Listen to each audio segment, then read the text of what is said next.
ITI study centre में आप सभी का स्वागत है। इस वीडियो में हम लोग 21st सेंचुरी एम्प्लॉयबिलिटी स्किल्स के बारे में बात करेंगे, यानी कि आधुनिक युग में एम्प्लॉयबिलिटी के कौन कौन से स्किल आपके होने चाहिए एक जॉब को पाने के लिए, उसके बारे में बात करेंगे। आइए वीडियो को शुरू करते हैं। 21st सेंचुरी एम्प्लॉयबिलिटी स्किल्स, तो इसके अंतर्गत सबसे पहले हम लोग जानेंगे कि व्हाट इज इंडस्ट्रियल रिवोल्यूशन, यानी कि औद्योगिक क्रांति क्या है। तो industrial revolution is the way in which major changes take place in the way manufacturing, यानी कि निर्माण के क्षेत्र में जो बड़े परिवर्तन आते हैं उनको हम लोग इंडस्ट्रियल रिवोल्यूशन या औद्योगिक क्रांति कहते हैं। Over different centuries the process of manufacturing various goods had changed due to technology and scientific development, यानी कि टेक्नोलॉजी डेवलप होने से और वैज्ञानिक सोच बढ़ने से, वैज्ञानिक जो तकनीकी है उसके बढ़ने से बहुत सारी चीज़ों को बनाने की प्रक्रियाएं बदल गई हैं, वो चेंज हो गई हैं। ये समय के साथ जैसे जैसे सेंचुरी बीत रही है हमारे आने वाले समय में वो बदलता जा रहा है। बी में think this is small change but it's not, हम कई बार सोचते हैं छोटा चेंज है, लेकिन यह छोटा चेंज नहीं होता है। Every time there has been an industrial revolution people's way of life has completely change, जब भी औद्योगिक क्रांति होती है लोगों के जीवन पे बहुत अच्छा प्रभाव पड़ता है और पूरी तरह से उनकी लाइफ स्टाइल बदल जाती है। जैसे our grandparents in their childhood used to play with handmade toy, यानी कि जो हमारे दादा परदादा लोग थे वो हाथ से बने हुए खिलौने से खेलते थे। जैसे समय बदला, few industries started making toys with the help of machine, यानी कि मशीनों की सहायता से खिलौने बनने लगे। और आजकल ये स्थिति है कि जो है बहुत बड़ी इंडस्ट्री इसकी बन चुकी है जो कि बच्चों के टॉयज या खिलौने बनाती है और हर तरह से ये उपलब्ध है। ये बहुत बड़ी इंडस्ट्री बन चुकी है। सेंचुरी किसको कहते हैं? तो जो 100 साल होता है उसको सेंचुरी कहते हैं। जैसे 2000 से लेके 2099 समझ लीजिए, इसको हम लोग 21वीं सेंचुरी कहेंगे। इसके बाद 2100 से लेके 2199 को 22वीं सेंचुरी कहेंगे। तो इस तरह इस सेंचुरी का यानी कि एक शताब्दी का निर्धारण किया जाता है। तो इंडस्ट्रियल में क्या क्या रिवोल्यूशन आए उसके बारे में एक बार डिस्कस कर लेते हैं। तो जो पहला इंडस्ट्रियल रिवोल्यूशन था ये 18वीं सेंचुरी में शुरू हुआ था। इसमें cotton mills, steam engine, trains ये सब बनाए गए। फिर जो सेकेंड इंडस्ट्रियल रिवोल्यूशन था ये 19वीं सेंचुरी में बनाया गया, मतलब स्टार्ट हुआ। इसमें जैसे बिजली, मास प्रोडक्शन ऑफ क्लोथ, कपड़ों का बहुउत्पादन, कार और अन्य चीजें बनने लगी। जो हमारा 20वीं सेंचुरी थी इसमें हमारा तीसरा इंडस्ट्रियल रिवोल्यूशन हुआ जिसके अंतर्गत कंप्यूटर, इंटरनेट, मशीन, एटीएम ये सब बनाए गए। अब जो हमारी वर्तमान सेंचुरी चल रही है इसमें रोबोट जो है इस पे ज़्यादा रिसर्च हो रहा है। Robot for human jobs, internet based job आजकल आ गई हैं और इंटरनेट और टेक्नोलॉजी से पूरी दुनिया जो है ये कनेक्ट हो गई है। तो ये हमारा फोर्थ इंडस्ट्रियल रिवोल्यूशन हुआ। तो इस तरह अलग अलग इंडस्ट्रियल रिवोल्यूशन यानी कि औद्योगिक क्रांति में अलग अलग चीज़ें जो है हम लोगों के जीवन में आई और हम लोगों को अलग अलग चीज़ों से उनसे फायदा पहुँचा। प्लान योर स्किल डेवलपमेंट, यानी कि आप अपनी स्किल के डेवलपमेंट के लिए कैसे प्लानिंग कर सकते हैं, कैसे आपका स्किल डेवलप होगा। तो इसके लिए आपको क्वालिटी ढूंढनी होगी, आप किस तरह के व्यक्ति हैं। जैसे पिक्चर स्मार्ट होता है, वर्ड स्मार्ट होता है, लॉजिक स्मार्ट होता है, बॉडी स्मार्ट होता है। तो जो पिक्चर स्मार्ट लोग होते हैं ये read and right for enjoyment, मतलब खुशी के लिए ये इनको पढ़ना लिखना पसंद होता है। Are good at putting puzzles together, कोई भी पजल या कोई भी प्रॉब्लम वाली चीज़ें होती हैं उनको सॉल्व करने में मज़ा आता है। Interpret pictures, graphs and charts well, ये चार्ट, ग्राफ और पिक्चर को अच्छे तरीके से पढ़ सकते हैं। Enjoy drawing, painting and visual arts, इनको पेंट करना, ड्राइंग बनाना या कोई चीज़ देख के बनाने में बहुत अच्छा लगता है। रिकॉग्नाइज पैटर्न्स ईजिली, जल्दी से ये पैटर्न पकड़ लेते हैं। अब वर्ड स्मार्ट जो लोग होते हैं इनको जो है कोई भी चीज़ remember written and spoken information, जल्दी से लिखी हुई चीज़ें या कोई चीज़ बोलता है उसको याद कर लेते हैं। एंजॉय रीडिंग एंड राइटिंग, पढ़ना और लिखना इनको पसंद होता है। डिबेट और गिव प्रिसुएसिव स्पीचेज, यानी कि कोई भी डिबेट में आसानी से अच्छी लॉजिकल बातें कर सकते हैं। Are able to explain things well, चीज़ों को अच्छी तरह से एक्सप्लेन कर लेते हैं। Use humour when telling stories, और इनका ह्यूमर अच्छा है, मतलब जब कहानियां बताते हैं तो उससे लोग जो है आकर्षित होते हैं, हंसते हैं। तो ये वर्ड स्मार्ट पीपल होते हैं। लॉजिक स्मार्ट क्या होते हैं? Have excellent problem solving skill, कोई भी प्रॉब्लम आ जाए तो उसमें लॉजिकल थिंकिंग लगा के जो है प्रॉब्लम को सॉल्व करने का स्किल गुण रखते हैं। Enjoy thinking about abstract ideas, मतलब कोई शुरुआत करने वाले आइडियाज जो हैं उनको जो है उसके बारे में ये सोच सकते हैं। लाइक कंडक्टिंग साइंटिफिक एक्सपेरिमेंट्स, मतलब जो वैज्ञानिक प्रयोग होते हैं उनको जो है करना पसंद होता है। कैन सॉल्व कॉम्प्लेक्स कंप्यूटेशंस, मतलब कठिन कठिन समस्याओं को या गणनाओं को भी ये आसानी से कर सकते हैं। जो बॉडी स्मार्ट पीपल होते हैं are skilled at dancing and sport, इनको स्पोर्ट में या डांसिंग में जो है बहुत अच्छा लगता है। Enjoy creating things with other hands, with their hands, तो ये अपने हाथों से कुछ बनाने में, कुछ करने में जो है बहुत इनको मजा आता है। Have excellent physical coordination, remember by doing rather than hearing और सीइंग, मतलब ये कोई भी चीज करने में ज्यादा विश्वास रखते हैं देखने या सुनने से ज्यादा। इसी तरह जो म्यूजिक स्मार्ट पीपल होते हैं उनके अंदर क्या क्वालिटीज होती हैं, इनको गाना गाना, म्यूजिक प्ले करना बहुत अच्छा लगता है। ये म्यूजिकल पैटर्न्स और टोन्स को आसानी से समझ लेते हैं। रिमेंबर सॉन्ग्स एंड मेलोडीज, ये सॉन्ग और मेलोडीज आसानी से याद कर लेते हैं। Have a rich understanding of musical structure, rhymes and notes, तो ये नोट्स और जो म्यूजिकल से संबंधित चीजें आसानी से समझ लेते हैं। तो ऐसे लोगों को हम लोग म्यूजिक स्मार्ट पीपल कहते हैं। अगला है पीपल स्मार्ट, तो इसमें कौन सा गुण होता है, ये कम्युनिकेशन आसानी से कर लेते हैं। Are skilled at non verbal communication, verbal non verbal किसी भी तरह के कम्युनिकेशन में ये स्किल्ड होते हैं। सी सिचुएशंस फ्रॉम डिफरेंट पर्सपेक्टिव्स, मतलब ये अलग नजरिए से सोचते हैं। Create positive relationship with others, resolve conflicts in group setting, मतलब ग्रुप में जो कॉन्फ्लिक्ट्स होते हैं, छोटे छोटे मुद्दों पे जो दिक्कतें होती हैं उनको सॉल्व करते हैं, तो ये पीपल स्मार्ट होते हैं। सेल्फ स्मार्ट क्या होता है, analyse their strength and weakness, मतलब अपनी जो स्ट्रेंथ है, मजबूती है, जो वीकनेस है उसको एनालिसिस करते हैं। Enjoy analysing theories and ideas, कोई थ्योरी है, कोई आइडिया है, उसको एनालिसिस करते हैं। हैव एक्सीलेंट सेल्फ अवेयरनेस, इनको खुद से बहुत अच्छा ज्ञान होता है। Understand the basis of his her own motivation and feelings, तो खुद की मोटिवेशन फीलिंग को ये समझते हैं। इसी तरह नेचर स्मार्ट जो होते हैं are interested in subject such as botany, biology and zoology, और जो हमारा जीव जंतुओं संबंधित विज्ञान होता है, पेड़ पौधों संबंधित विज्ञान होता है, इसमें बहुत इनको रुचि होती है। Categorise and catalogue information easily, तो सारी चीज़ों को, इंफॉर्मेशन को ये अलग अलग तरीके से रख सकते हैं। Enjoy camping, gardening, hiking and exploring the outdoors, मतलब बाहर की चीज़ों में घूमना फिरना इनको पसंद होता है। Dislikes listening unfamiliar topics that have no connection to the nature, मतलब उनको ऐसे टॉपिक पे बात करना पसंद नहीं होता जो नेचर से संबंधित नहीं होते हैं। तो आपको अपने अंदर ये क्वालिटी ढूंढनी होगी, आप किस तरह के व्यक्ति हैं, और उस पर जो है आपको काम करना होगा। To grow yourself you must know yourself, मतलब आपको पहले जानना होगा कि आप किस व्यक्ति के, किस तरह के प्राणी हैं, किस तरह से व्यक्ति हैं, आपका इंटरेस्ट क्या है। तो अपने आप को ग्रो करने के लिए सबसे पहले आपको जो है अपने आप को जानना हो। Knowing yourself is the beginning of the wisdom, यानी कि सबसे पहले अपने आप को जानोगे, उसके बाद ही आप जो है उस पर काम कर सकते हैं, उसके द्वारा अपनी स्किल डेवलप कर सकते हैं। तो सबसे पहले अपने आप को आपको जानना होगा। तो सबसे पहले अपने आप को जानने का मतलब क्या है, नो योरसेल्फ का मतलब क्या है। Knowing yourself is having a clear idea of your own self, your personality. It includes strength, weakness, thoughts, beliefs, motivation, values and aspirations. मतलब अपने व्यक्तित्व के बारे में आपका स्पष्ट विचार जो होगा, इसमें आप अपनी ताकत, कमजोरियां, विचार, विश्वास, प्रेरणा, मूल्य और आकांक्षाएं शामिल हैं। ये सारी चीजें आप जानते हैं। यह हमारे व्यक्तिगत और व्यवसायिक जीवन को आगे आकार दे सकता है। हम अपनी ताकत पर निर्माण कर सकते हैं और सुधार के क्षेत्रों की पहचान भी कर सकते हैं।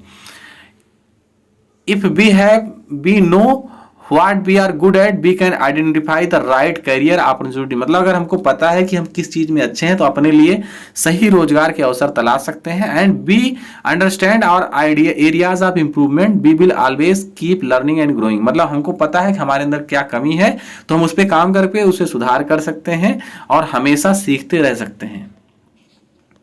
तो इसके लिए हमको सबसे पहले अपने आप को जानना चाहिए। व्यवहार कौशल क्या होता है, behaviour skill simply means the way we interact, manage and deal with our external environment, यानी कि व्यवहार कौशल का सीधा सा मतलब है कि हम अपने बाहरी वातावरण में किसके साथ किस तरह का व्यवहार करते हैं, किस तरह की बातचीत करते हैं, कैसे उसका प्रबंधन करते हैं, कैसे उससे निपटते हैं। It includes how to act around people, places and situation, या हमको स्थानों स्थितियों के पास हमको कैसे व्यवहार करना चाहिए, कैसे बातचीत करनी चाहिए, उसके बारे में बताता है। Behaviour skills are understood by our action, it can be seen by us and others. व्यवहार कौशल का बोध हमारे कार्यों से होता है, इसे हम और अन्य लोग भी देख सकते हैं। बिहेवियर स्किल में क्या क्या चीजें आती हैं? कम्युनिकेशन, सेल्फ इंप्रूवमेंट और टाइम मैनेजमेंट। कम्युनिकेशन में क्या होता है? Includes speaking skills, listening skills, body language, writing skills. How we communicate can make or break our relationship with others. मतलब हमारे अंदर बोलने का कौशल, सुनने का कौशल, शारीरिक भाषा और लेखन कौशल, ये सारी चीजें हमारे कम्युनिकेशन में आती हैं। हम कैसे संवाद करते हैं, दूसरों के साथ कैसे रिश्ते बनाते हैं, बिगाड़ते हैं, ये हमारा कम्युनिकेशन पे निर्भर करता है। सेल्फ इंप्रूवमेंट क्या है? कि हम knowing our own self is very important to improve our self. मतलब हमको अपने बारे में जानकारी होना बहुत जरूरी है अगर हम अपने आप को सुधारना चाहते हैं। Self improvement is a skill be use to continuously make our self better at what we do, it helps us set high goals and achieve them. मतलब इसमें अगर हम लोगों ने सेल्फ इंप्रूवमेंट पे काम किया तो हम अपने लक्ष्य को बहुत ऊंचा बना सकते हैं और उन्हें हासिल कर सकते हैं। टाइम मैनेजमेंट बहुत जरूरी है। अगर हम अपनी सारी चीजों को टाइम के साथ निर्धारित करेंगे तो आसानी से हम अपने लक्ष्यों की प्राप्ति में सफल निश्चित होंगे। इसके अलावा कॉन्फ्लिक्ट रेजोल्यूशन होता है कि हम कैसे अपने समस्याओं का समाधान करते हैं। डिसीजन मेकिंग, ये बहुत इंपॉर्टेंट होता है कि जब हमारे पास बहुत अच्छे ऑप्शंस होते हैं, when we have many good options, it is hard to decide. For example, deciding about your career path, deciding whom to marry can be big decision in life.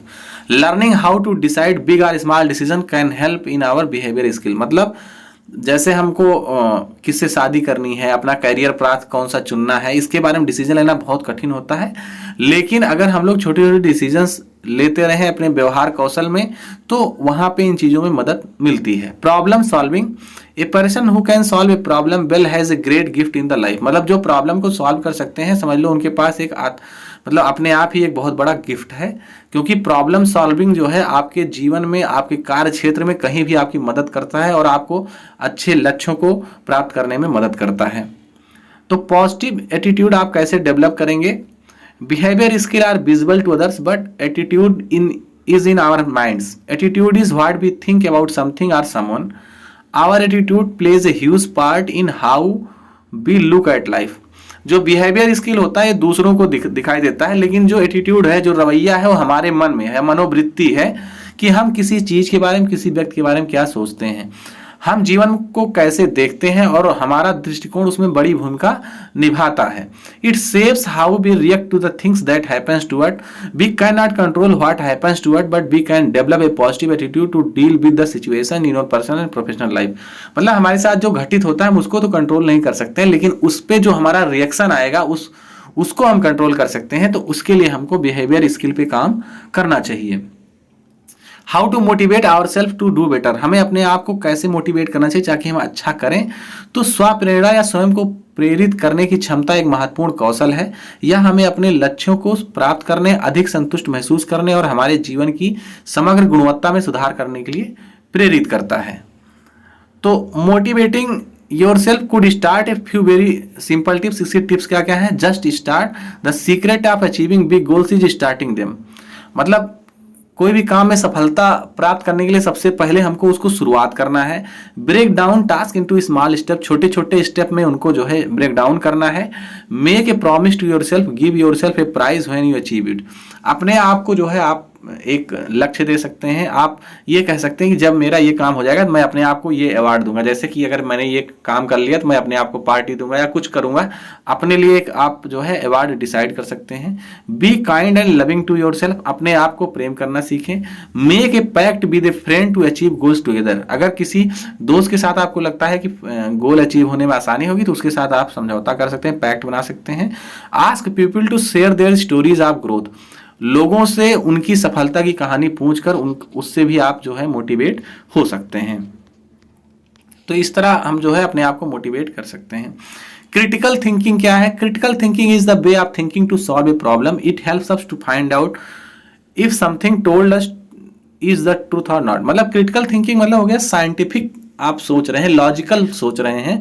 तो इसमें कोई भी चीज़ अगर हमको बताई गई वो सही है गलत है, उस पर लॉजिक लगा के जो हम सोच हम रखते हैं लॉजिक के साथ, उसको हम लोग क्रिटिकल थिंकिंग कहते हैं। तो डिसीजन कैसे लेना चाहिए, how to make decisions. Decision making is a process of choosing between two or more options. मतलब जब हमारे पास कहीं पे 2 या 3 ऑप्शंस होते हैं तो वहां पे हमें कैसे डिसीजन लेना है उसका निर्णय जो है चूज करना होता है, वही डिसीजन मेकिंग होता है, कैसे हम निर्णय लेंगे। We make a lot of decision in our everyday life. हम अपने प्रत्येक दिन की जिंदगी में कुछ ना कुछ रोज डिसीजन लेते हैं। Using a step by step decision making process can help you make thoughtful decision. मतलब आपके द्वारा निर्णय जो लिया गया है वो सोच विचार कर लिया गया है कि नहीं, इसके लिए आप step by step decision making का प्रोसेस कर सकते हैं। उसके आधार पे आप एक सोच विचार के अच्छा निर्णय ले सकते हैं। Critical thinking can help you make better decisions. मतलब अगर आपकी सोच साइंटिफिक है, आप लॉजिक लगा के सोच रहे हैं कि इसको निर्णय लेने से क्या फायदा होगा क्या नुकसान होगा, तो आप अच्छे निर्णय ले सकते हैं। तो डिसीजन मेकिंग्स में क्या क्या स्टेप्स होते हैं। आइडेंटिफाई प्रॉब्लम, सबसे पहले प्रॉब्लम को आइडेंटिफाई करना है। जनरेट ऑप्शंस, उसको सॉल्व करने के कौन कौन से ऑप्शन हो सकते हैं, फिर उसमें से बेस्ट ऑप्शन कौन सा होता है, फिर आपको अपना डिसीजन को इम्प्लीमेंट करना है। उसके बाद evaluate and learn from decisions, मतलब आपको अपने जो डिसीजन लिए हैं उसकी एक तरह से उसको टेस्ट लेना है, उसको इवेलुएट करना है, उसके बाद उसके आधार पे निर्णय लेना है और उन डिसीजन से आपको सीखना है। अब आता है time management. Time management is the process of organising and planning your activities to make the best possible use of time.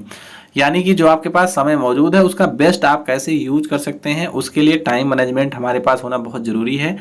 Good time management helps you to work smarter. It is important to balance your time between different activities. यानी कि आपके पास अगर बहुत सारी गतिविधियां हैं तो उनके बीच में समय का संतुलन होना बहुत आवश्यक है। इसी संतुलन के आधार पर आप बहुत अच्छे अच्छे गोल प्राप्त कर सकते हैं।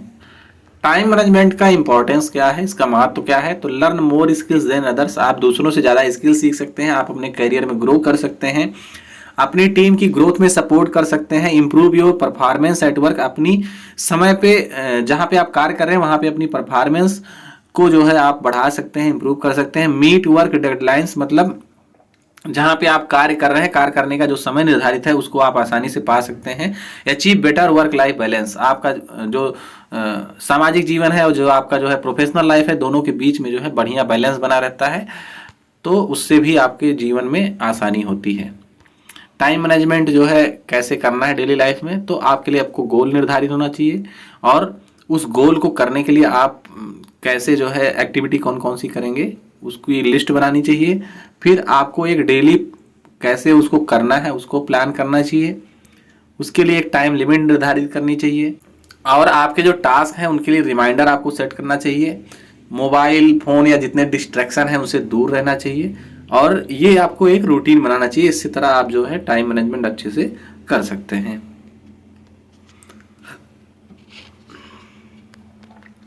टाइम मैनेजमेंट की एक जो है टेक्निक है पोमोडोरो टेक्निक्स। तो इस टेक्निक में क्या होता है, कोई हम जैसे टास्क लेते हैं कि ये हमें टास्क करना है, उसके बाद उसमें हम मैकेनिकल टाइमर एक यूज़ करते हैं और उसमें हम 25 मिनट का जो है टाइमर सेट करते हैं। उसके बाद हम काम पे लग जाते हैं और कोई डिस्ट्रैक्शन अलाउड नहीं होता है, मतलब मोबाइल फ़ोन ये सब कोई भी डिस्ट्रैक्शन हमें अलाउड नहीं है। उसके बाद जैसे ही समय ख़त्म हो जाता है 25 मिनट, तो जो ये 25 मिनट का टाइम है इसको हम लोग पोमोडोरो कहते हैं। उसके बाद क्या करते हैं, हमने जो इस 25 मिनट में किया है अपनी प्रोग्रेस को रिकॉर्ड करते हैं। उसके बाद हम 5 मिनट का ब्रेक लेते हैं। ब्रेक कर लेने के बाद फिर से जो है हम लोग काम पे जाते हैं और पुराना स्टेप जो है जो हमने पहले 25 मिनट जैसे किया था वैसे करते हैं। After the 4th pomodoro take a longer break, मतलब जब चौथा हमारा जो है पोमोडोरो हो जाता है उसके बाद हम एक लंबा 15 से 30 मिनट का ब्रेक लेते हैं। Continue likewise until called it day, मतलब जब तक आपको लगे कि हाँ आज दिन के लिए पर्याप्त होगा तब तक इस टेक्निक का इस्तेमाल करके जो है हम लोग टाइम मैनेजमेंट करते हैं और अपने टास्कों को अपने कार्यों को कंप्लीट करते हैं। Techniques of creative problem solving. Creative problem solving की टेक्निक्स कौन कौन सी होती हैं, तो सबसे पहले प्रॉब्लम को आइडेंटिफाई करना है, फिर उन प्रॉब्लम को पार्ट में डिवाइड कर लेना है, छोटे छोटे पार्ट्स में। Find the solution to different parts of problem, और छोटी छोटी प्रॉब्लम्स के क्या क्या छोटे छोटे सॉल्यूशन होंगे उनको अलग कर लेना है। Select the best of the solution, जो सबसे अच्छा सॉल्यूशन है उसको सिलेक्ट करना है। उनके सेट को मतलब बहुत सारे सॉल्यूशन मिलेंगे, तो हर छोटी छोटी प्रॉब्लम के सॉल्यूशन को देखना है। Apply the solution and test what happens, मतलब आपको सॉल्यूशन जो आपने सोचा है उसका कि ये हो सकता है, उसको टेस्ट करना है। As we solve more problems we will get better at problem solving, जैसे जैसे हम प्रॉब्लम सॉल्व करेंगे तो हम प्रॉब्लम सॉल्विंग में बहुत अच्छे हो जाएंगे। If the solution is not working, तो हमको दूसरा तरीका अपनाना है। तो ये हमारा प्रॉब्लम सॉल्विंग की एक टेक्निक होती है। तो हमने जो है इस वीडियो में क्या जाना, सबसे पहले हमने जाना कि 21वीं सेंचुरी में एम्प्लॉयबिलिटी स्किल में कौन कौन से स्किल आते हैं। तो इसमें आता है जैसे digital skill, interpersonal skill, life skill, career skill, तो ये सारी चीज़ें आती हैं।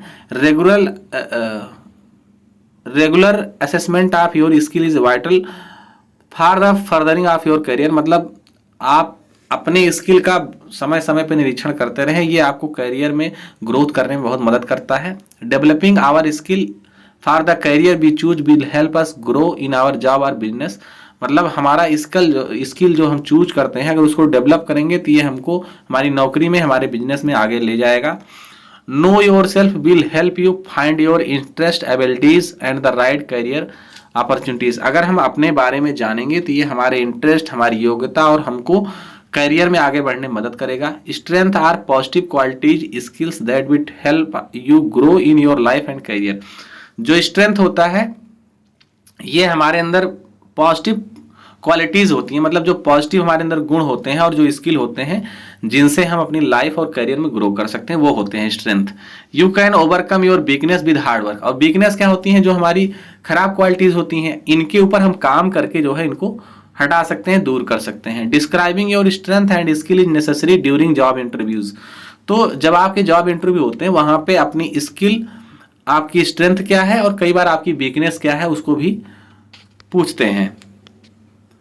The way we interact with others and respond to certain situation shows our behaviour skill, मतलब हमारा बिहेवियर स्किल कैसा है, इसमें हम दूसरों के साथ कैसा व्यवहार करते हैं और कुछ सिचुएशन में कैसा रिस्पॉन्स करते हैं उस पर निर्भर करता है। We can develop a positive attitude to deal with a situations in your personal and professional life, हम जो है किसी भी सिचुएशन पर्सनल या प्रोफेशनल लाइफ में कैसे डील करना है उसके बारे में एक पॉजिटिव एटीट्यूड जो है डेवलप कर सकते हैं। Motivation pushes us to achieve our goals, feel more fulfilled and improve our overall quality of life, जो मोटिवेशन होता है ये हमारे अगर हमको मिल जाता है तो इससे हमारे गोल जो जीवन के हैं वो आसानी से जो है पूरे हो जाते हैं और हमारी लाइफ भी अच्छी हो जाती है। Critical thinking is the act of using logic to understand the truth, critical thinking होती है कोई भी काम करने से पहले हम एक लॉजिकल थिंकिंग करें, लॉजिक लगा के सोचें, सच जानने की कोशिश करें, वो क्रिटिकल थिंकिंग हो गई। Decision making is the process of choosing between to और मोर ऑप्शंस, डिसीजन मेकिंग क्या होता है, जब आप के पास दो या दो से अधिक ऑप्शंस होते हैं तो उनपे कौन सा ऑप्शन बेस्ट है उसको जो है चूज करना ही डिसीजन मेकिंग कहलाता है। The 5 logical steps to follow make decisions are, मतलब 5 स्टेप जो कोई डिसीजन लेने के लिए प्रयोग होते हैं। पहला है आइडेंटिफाई प्रॉब्लम, प्रॉब्लम आइडेंटिफाई करना है। इम्प्लीमेंट डिसीजन, डिसीजन इम्प्लीमेंट करना है। जनरेट ऑप्शंस, बहुत सारे ऑप्शन जनरेट करने हैं। लर्निंग फ्रॉम डिसीजंस, उन डिसीजन से हमें सीखना है। और सिलेक्टिंग द बेस्ट ऑप्शन, और बेस्ट ऑप्शन सिलेक्ट करना है। तो ये हमारे 5 जो है लॉजिकल स्टेप्स होते हैं डिसीजन मेकिंग में। Time management is the process of organizing and planning your activities and tasks to make the best possible use of time. Time management क्या होता है कि आप अपने समय का बेहतर और सबसे अच्छा उपयोग क्या कर सकते हैं, अपने समय को कैसे व्यवस्थित करना है, कैसे प्लानिंग करनी है, इसको टाइम मैनेजमेंट कहते हैं। Time management is important in your daily life and your work place, कार्य जहां आप करते हैं वहां पर अपनी डेली लाइफ में टाइम मैनेजमेंट बहुत जरूरी है। The first step to managing your time well is setting goals for yourself. Time management में सबसे अच्छा चीज है, सबसे पहले आप अपने लिए जो है कोई गोल निर्धारित करिए, तो आप जो है अपना टाइम अच्छे तरीके से जो है मैनेज कर सकते हैं। Pomodoro technique is a simple time management technique of setting small goals and taking short breaks. जो पोमोडोरो टेक्निक होती है ये टाइम मैनेजमेंट की एक टेक्निक है जिसमें छोटे छोटे गोल्स होते हैं और इसमें उन गोल्स को करने के लिए आपको छोटे छोटे ब्रेक के साथ कैसे गोल अचीव करना है उसकी एक टेक्निक होती है।